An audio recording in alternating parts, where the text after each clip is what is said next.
Hi, I'm Gracie, and this is Scott with Small Worlds, Big Adventures, Building Community Through Gaming. And today we're going to talk about Forbidden Island and give you our thoughts on this game.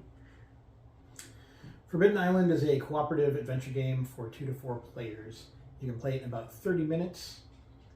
And as far as socialness goes, you're going to engage a lot with the other players, but it's not a game that you could hold a conversation over. The game has a pretty quick setup and takedown, 5-10 minutes. Currently, you can purchase it on Amazon for $20. We'll have our affiliate link for this game down below, but also you can always support your local game shop and get it there. We, for our game reviews, have 5 categories that we like to rate the games on, and we do it on a good, bad, or mixed opinion.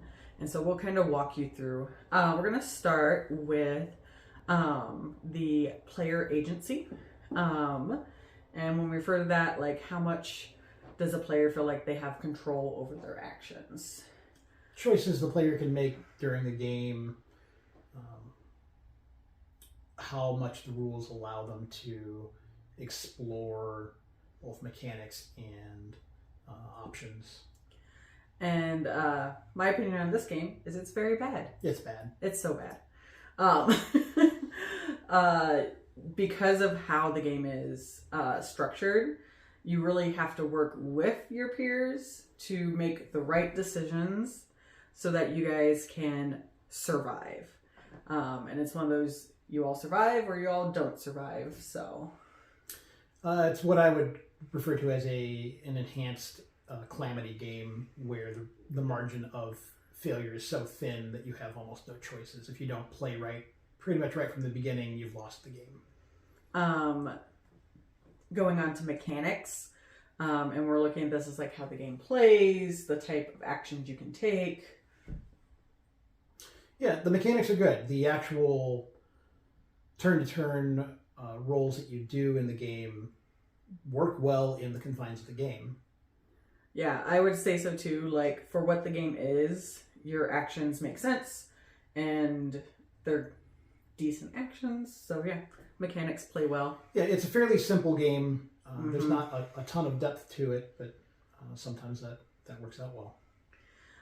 As for components, the components are also very good. Quality, thick cardboard, neat little figurines. Some figurines for the price point of the game.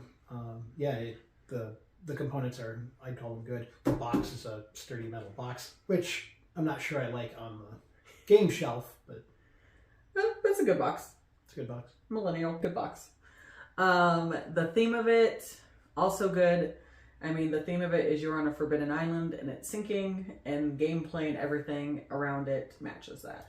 Yeah, the sinking island mechanic works about how you'd want it to. I agree, the theming is good for the game.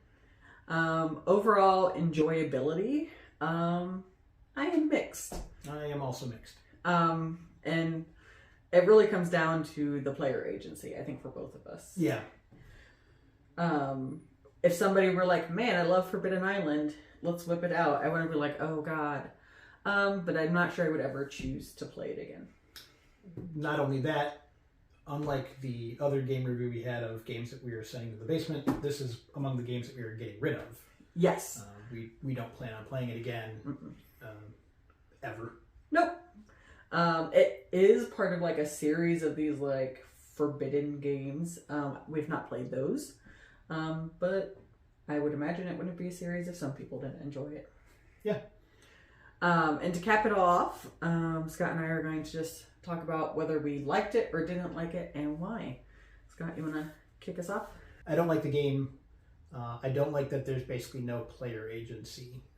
You could take all 4 player slots and one person could play that and you'd have basically the same game.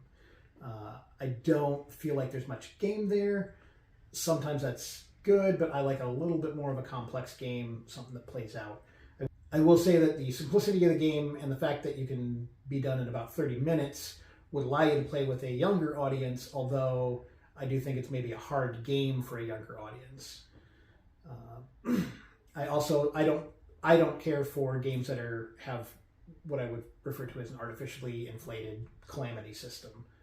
The island begins sinking, and that just goes faster and faster. I would have preferred maybe a slower sinking system, but a bigger map to explore. I also didn't like it, but my dislike of it is more to the neutral. There are, especially in the beginning, not enough actions you can take for the number of turns you have, which also makes you feel a little limited in what you can do. And then towards the end of the game, you don't have enough actions to feel like you can accomplish everything you need to. So that balance is off. There isn't enough player agency, as we've already touched on, in the sense of like, in any given action, I don't feel like I can just make a decision on my own. I have to confer with everything.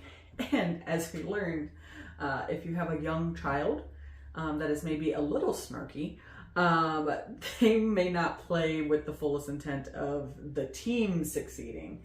And if anyone isn't like fully cooperative, it can send the game south. It's essentially play by committee. Yes.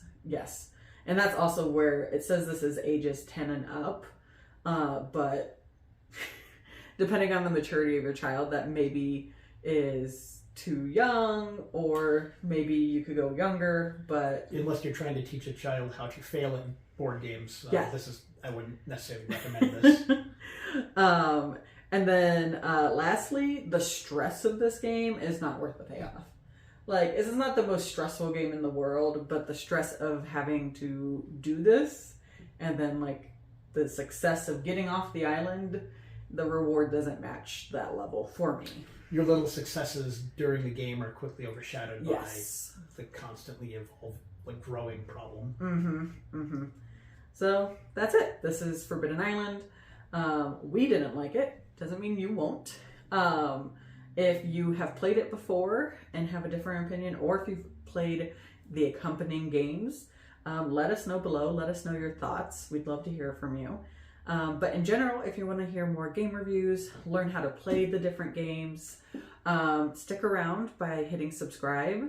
And if you liked our extreme dislike of this game, go ahead, hit that like button, and we'll see you next time.